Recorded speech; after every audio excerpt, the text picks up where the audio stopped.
Di sudut negeri Yaman yang sepi, hiduplah seorang pemuda bernama Uwais Al-Qarni. Ia bukan orang kaya, bukan pula bangsawan. Ia hanyalah anak sederhana yang setiap hari menghabiskan waktunya bersama seorang wanita tua yang sangat ia cintai, yaitu ibunya.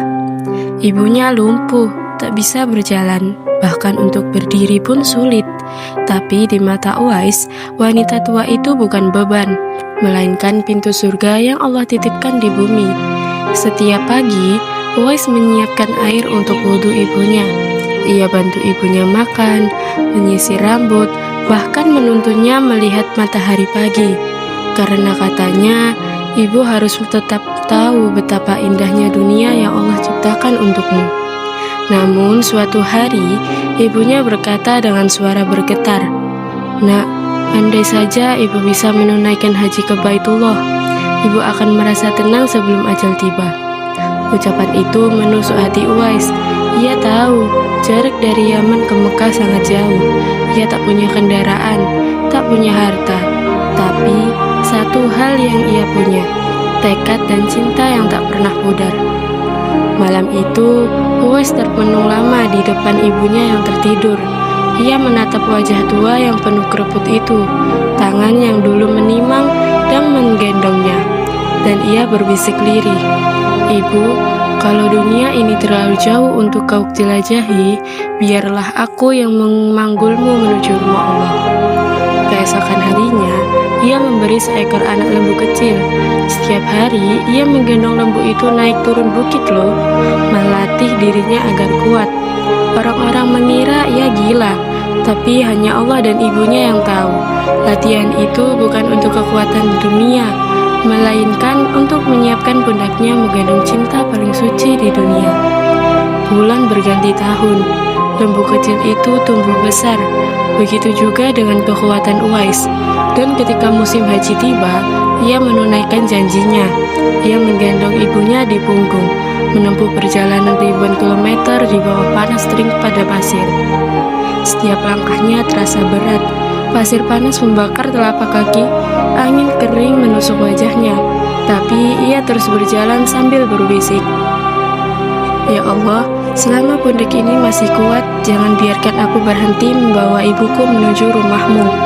Di tengah perjalanan, ibunya berkata lirih, "Nak, ibu kasihan padamu, turunkan saja ibu kalau kau lelah." Tapi Uwais menjawab dengan air mata mengalir, "Ibu, aku tidak pernah lelah membawa ibu. Yang berat bukan tubuh ibu di pundakku. Yang berat adalah membayangkan hidup tanpa ibu di sisiku." Akhirnya, mereka tiba di tanah suci. Ketika melihat Ka'bah, Uwais menangis terseduh-seduh. Tangannya gemetar, suaranya bergetar, dan ia berdoa dengan hati yang hancur oleh haru. "Ya Allah, terimalah amalku dan ibuku. Kalau Engkau ridha padaku, biarlah aku tidak dikenal manusia, asal Engkau mengenalku di langit-Mu." Setelah ibadah haji selesai, Uwais membawa ibunya pulang. Namun tidak lama setelah itu, ibunya jatuh sakit.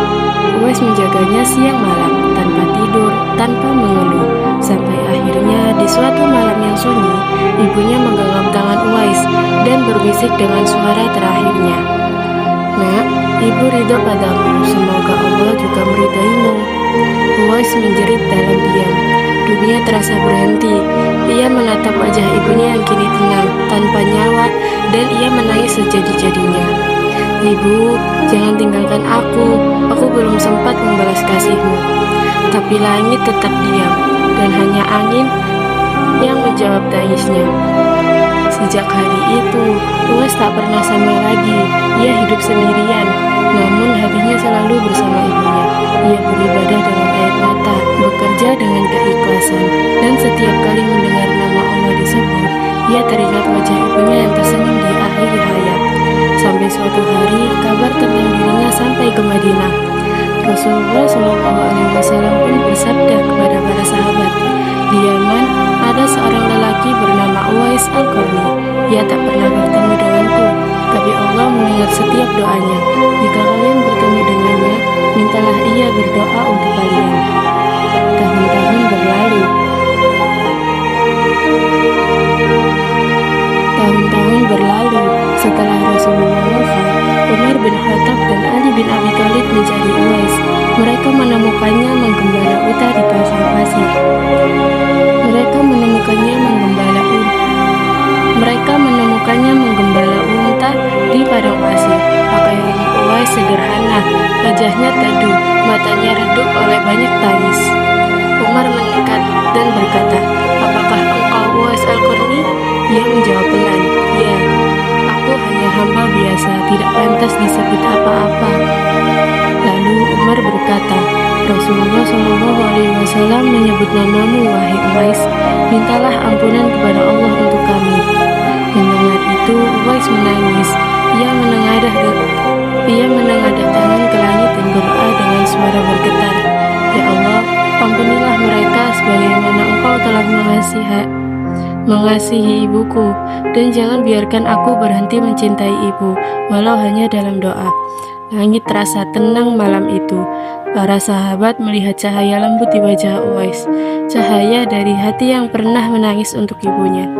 Uwais wafat dalam kesederhanaan, tanpa harta, tanpa nama besar. Tapi dunia mengingatnya karena ia mengajarkan satu hal. Cinta sejati adalah cinta yang berlutut di kaki seorang ibu.